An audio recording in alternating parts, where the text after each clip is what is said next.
किशनगढ़ नामक एक शहर में एक बहुत ही कुशल व्यापारी गजानंद रहता था। उसने कठिन परिश्रम और अपनी तीव्र बुद्धि के बल पर बहुत लोकप्रियता प्राप्त की थी। शहर के राजा भानु प्रताप को उसकी क्षमताओं के बारे में पता था, इसलिए उसने गजानंद को अपने राज्य का व्यापार प्रशासक बना दिया। अपने कुशल तरीकों से गजानंद ने एक तरफ राज्य के आम आदमी को बहुत खुश रखा था, तो साथ ही दूसरी तरफ राजा को भी बहुत प्रभावित किया था। तुम्हारे तेज दिमाग और लगन की वजह से कुछ ही समय में हमारे राज्य का व्यापार कई गुना बढ़ गया है और प्रजा भी धनी हो रही है।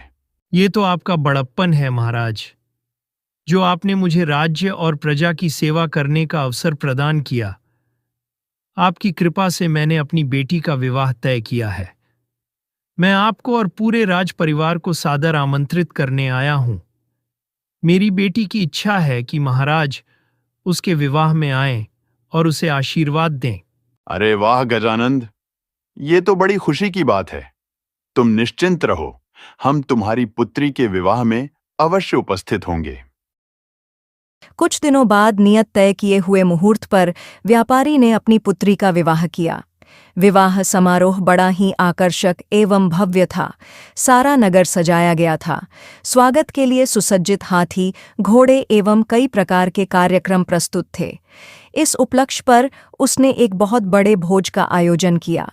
इस भोज में उसने आसपास के सभी बड़े बड़े व्यापारियों, मंत्रियों, महामंत्रियों एवं राजा महाराजाओं सहित समस्त धनी लोगों को आमंत्रित किया था। साथ ही साथ उसने अपने राज्य के सभी आम नागरिकों को भी आमंत्रित किया था।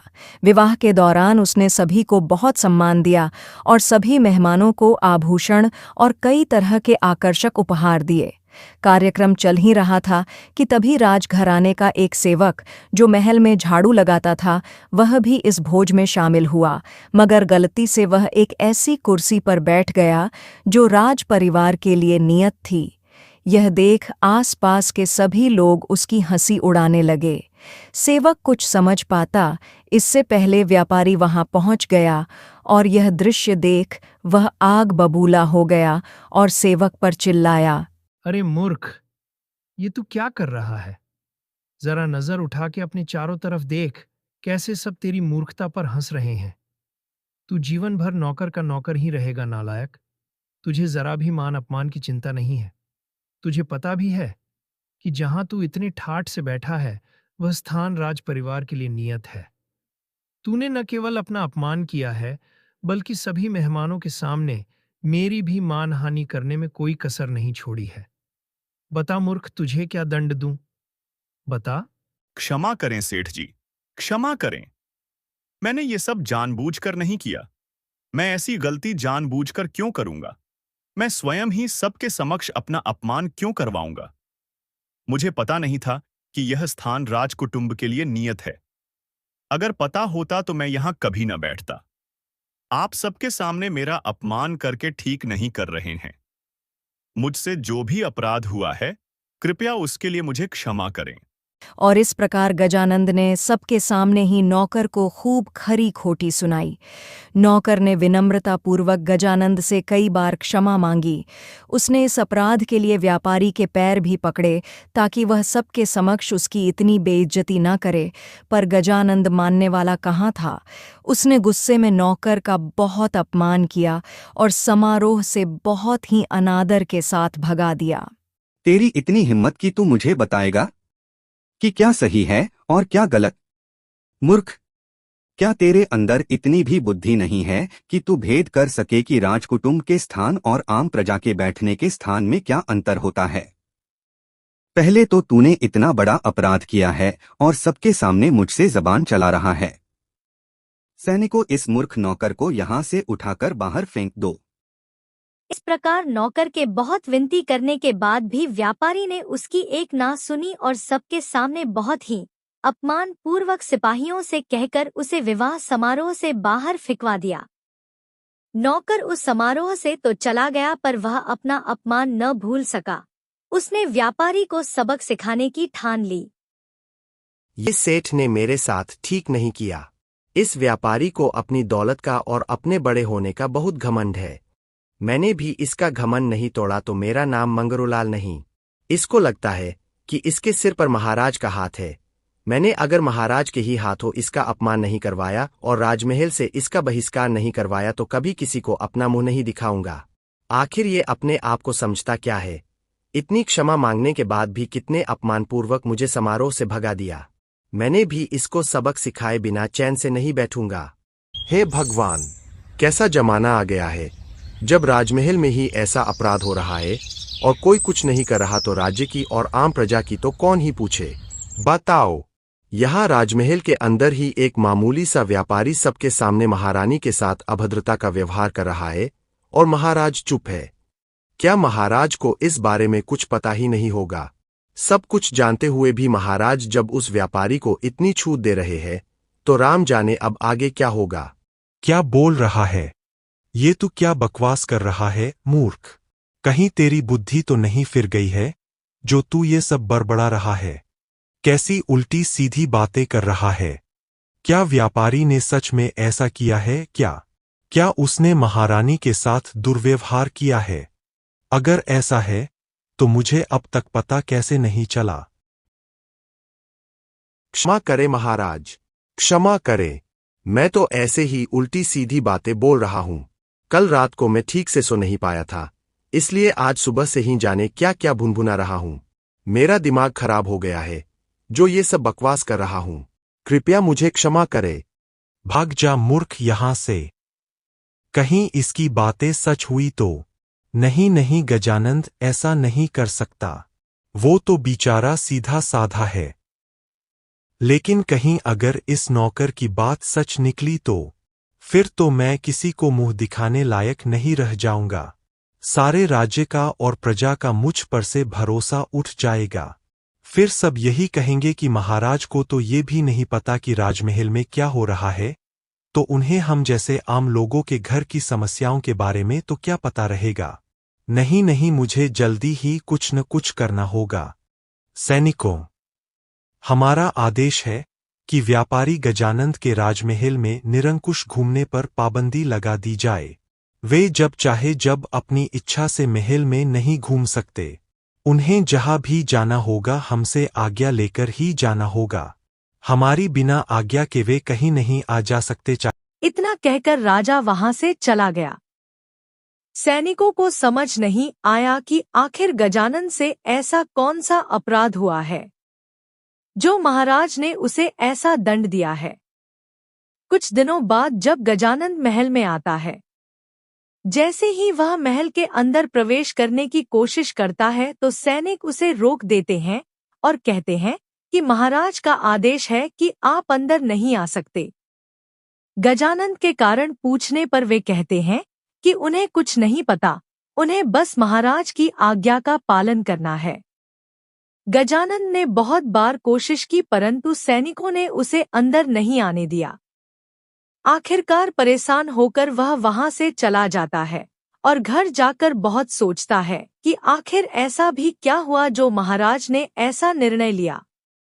आखिर मुझसे ऐसा कौन सा अपराध हुआ है कि महाराज ने बिना कहे पूछे मुझे ऐसा दंड दिया है। वह कई दिनों तक सोचता रहा पर कोई निष्कर्ष न निकला। ऐसे ही और कुछ दिन बीत गए और एक दिन फिर वह किसी आवश्यक कार्य से राजमहल में आया। रुक जाओ, आप अंदर नहीं जा सकते। महाराज की आज्ञा है कि बिना उनकी अनुमति के आप राजमहल में नहीं आ सकते। चाहे कार्य कितना ही महत्वपूर्ण क्यों ना हो, आप अंदर नहीं जा सकते। मूर्ख सैनिकों, अब तुम मुझे बताओगे कि मैं कब महल में आऊं और कब जाऊं। अब मुझे तुमसे पूछ के आना जाना पड़ेगा। कहीं ऐसा ना हो कि मैं तुम्हें नौकरी से निकलवा दूं। तुम्हें पता नहीं है क्या मूर्खों कि मैं कौन हूं और मैं किस पद पर हूं। अगर मैं चाहूं तो अभी के अभी तुम्हें यहां से निकलवा सकता हूं।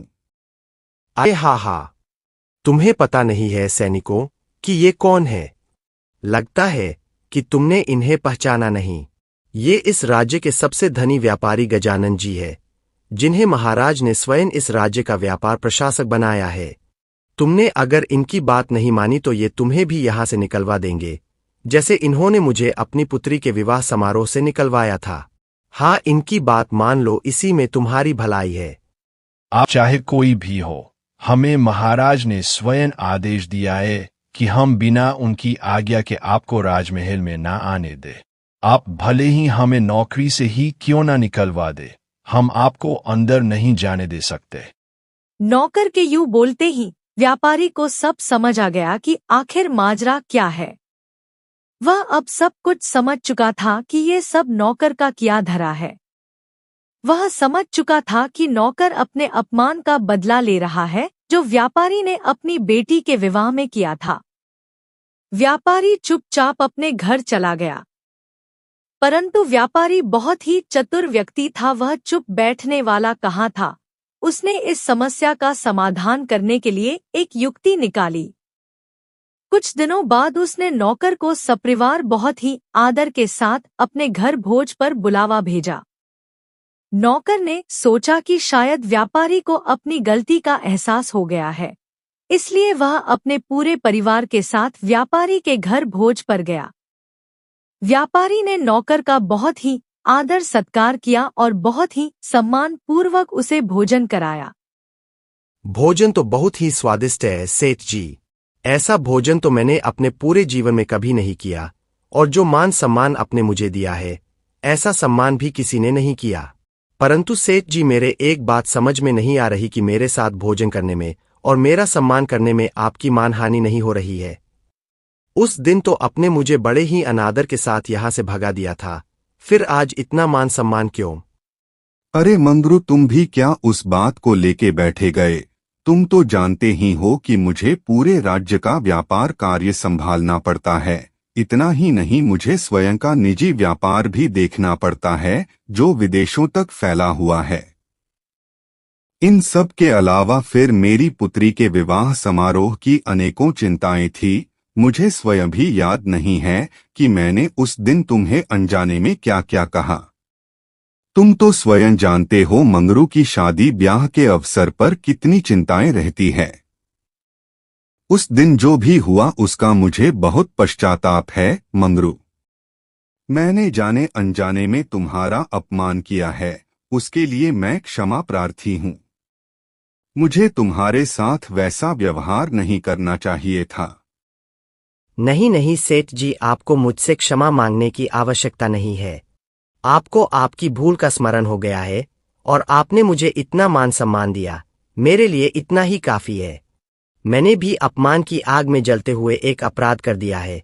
मैंने महाराज को आपके बारे में उल्टी सीधी बातें बताई है, जिससे महाराज ने आपका राजमहल में प्रवेश रोक दिया है और उनकी नजरों में आपकी छवि भी खराब हो गई है। साथ ही साथ राजमहल में प्रवेश रुकने की वजह से आपका व राज्य का व्यापार भी सुचारू रूप से नहीं चल पा रहा है, वह भी रुक गया है। मुझे ऐसा नहीं करना चाहिए था, पर आप चिंता ना करें सेठ जी। मेरी वजह से आपको इतनी मुसीबत का सामना करना पड़ रहा है और मैं ही आपकी इस समस्या का समाधान करूंगा, आप तनिक भी चिंता ना। इतना कहकर मंगरू वहां से चला गया। रास्ते में वह सोच रहा था कि सेठ को तो कह दिया, पर कैसे दोबारा महाराज की नजरों में सेठ की खोई हुई इज्जत वापस दिलाई जाए। कैसे महाराज को यह विश्वास दिलाया जाए कि व्यापारी वैसा नहीं है जैसा वह सोचते हैं। तभी महाराज सेठ को दोबारा महल में बिना रोक टोक आने जाने देंगे। यही सब सोचता हुआ मंगरू अपने घर चला गया। घर पहुंचते ही उसे एक उपाय सूझा जिससे वह व्यापारी को दोबारा उसका खोया हुआ सम्मान दिला सकता है, परंतु इस कार्य में बहुत ही जोखिम था। मंगरू की नौकरी भी जा सकती थी। फिर भी मंगरू ने ठान लिया कि उसकी वजह से सेठ को इतनी कठिनाई का सामना करना पड़ रहा है और वह ही सेठ की इस समस्या का समाधान करेगा। अगले दिन सुबह जब महाराज सो रहे थे तब हाय, कैसा समय आ गया है, घोर कलयुग आ गया है। बताओ, राज्य का महाराज होकर कल घुड़शाल में घोड़ों की लीद साफ कर रहा था। कैसा मूर्ख राजा है। अरे मुझसे ही कह दिया होता, पता नहीं कैसे ये मूर्ख राजा बन गया है। क्या बकवास कर रहा है नालायक। तेरी इतनी हिम्मत कि तू मेरा अपमान करे, वो भी मेरे सामने। तूने मुझे घुड़शाल में लीद साफ करते हुए कब देख लिया मूर्ख नौकर। अगर तू मेरे कक्ष का सफाई कर्मचारी न होता तो मैं तुझे ऐसा दंड देता कि जीवन भर याद रखता। भाग जा यहाँ से नालायक बदतमीज। राजा के इतना कहते ही नौकर वहां से बहुत तेज भागा। राजा सोचने लगा, कैसा मूर्ख इंसान है, कुछ भी बड़बड़ाता रहता है। अगर ये मेरे बारे में ऐसे ही उल्टा सीधा बोल सकता है तो इसने गजानन के बारे में भी ऐसे ही बकवास की होगी। मैंने इसकी बातों में आकर बेचारे गजानन को व्यर्थ ही गलत समझा और उसे ऐसा दंड दिया जिसकी वजह से राज्य का व्यापार कार्य बाधित हुआ और साथ ही साथ गजानन भी मेरे बारे में क्या क्या धारणाएं बनाता होगा। मुझे जल्द ही गजानन को बुलाकर सारा माजरा बताना होगा, अन्यथा कहीं वह राज्य छोड़कर ना चला जाए।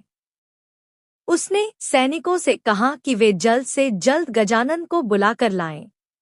राजा ने सोचा, एक मूर्ख की बातों में आकर उसने अपना और राज्य का इतना नुकसान कर लिया। उसने तुरंत फैसला किया कि गजानन को बुलाकर वह स्वयं सब कुछ बताएगा कि कैसे एक मूर्ख नौकर की बातों में आकर उसने गजानन का राजमहल में प्रवेश रोक दिया था। और उसने निर्णय किया कि वह स्वयं व्यापारी से राज्य का कार्यभार दोबारा संभालने का आग्रह करेगा। राजा यह सब सोच विचार कर ही रहा था कि सैनिक व्यापारी गजानन को लेकर आया। अरे आओ आओ गजानंद, तुम्हें अब क्या बताऊं, तुम भी सुनोगे तो हंसोगे। एक मूर्ख नौकर की बातों में आकर मैंने इतना बड़ा निर्णय ले लिया। जी हाँ महाराज, मुझे सब पता है। जब मुझे सैनिकों ने महल में आने से रोका था तभी मैं समझ गया था कि ये सब उस मंगरू का ही किया धरा है। और इस प्रकार दोनों व्यापारी और राजा एक दूसरे की मूर्खता और मंगरू की बातें कर हंसने लगे।